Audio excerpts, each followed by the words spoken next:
So one thing I learned about me is I'm a little bit of a softie when it comes to hiring contractors. Even though I had a few red flags when it came to hiring these bathroom restoration individuals, and I was a little leery considering that as a part-time gig, the owner of the company had a hypnosis business on the side. Me being in mental health, I most certainly want to support individuals that are struggling a little bit when it comes to making ends meet. And being a therapist myself, I have heard countless stories, countless bathroom nightmare restoration stories or renovation stories. You wouldn't even believe some of the stories I hear. And a lot of the mistakes, it's just common sense when it comes to measuring and aligning and, having the procedure, the steps in your head. And when it came to my bathroom renovation, it was a lot of the same where they come in, they don't know how to hang marble, those shower plates, little shelves that are in your shower.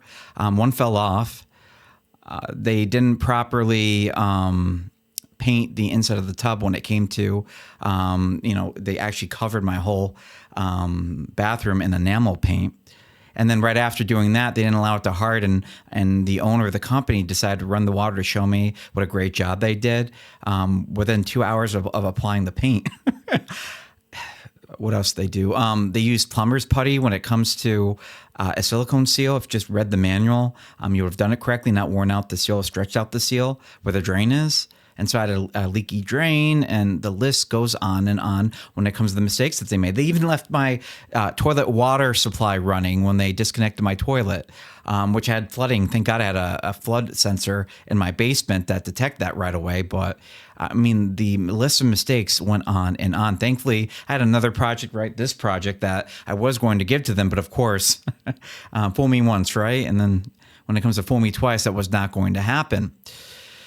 So needless to say, my bottom drawer of my vanity doesn't close all the way because I think you call that the P-trap gets in the way, and they didn't cut it properly. And I had to redo a lot of their work, especially when it came to the grout lines and sealing it and trying to do more permanent connections versus those quick connect connections, especially in sections of your bathroom where you're not going to be able to access. If they put up a one of those tile walls and your shower head's right behind that, well, guess what? It's not going to be easy for you to replace that. So you want a better connection. You don't want a quick connect. You want something that has some type of crimp system behind it. So I fixed a lot of their mistakes, and I'm sure I'm missing a few myself just because it's been probably a few months. I even remember, this was no joke, I think it was Christmas morning. I actually had one of those individuals here because he kept on screwing up the paint when it came to the bathtub, and trying to allow him to fix his mistake.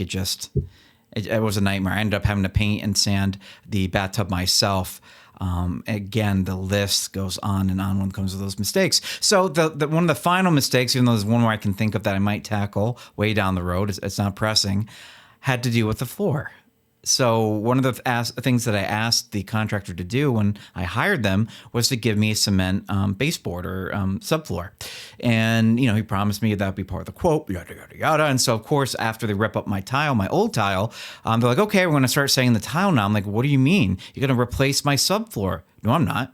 He's like, it doesn't need to be replaced. And so I remember he even had his counterpart jump up and down the floor to show me that it wouldn't buckle.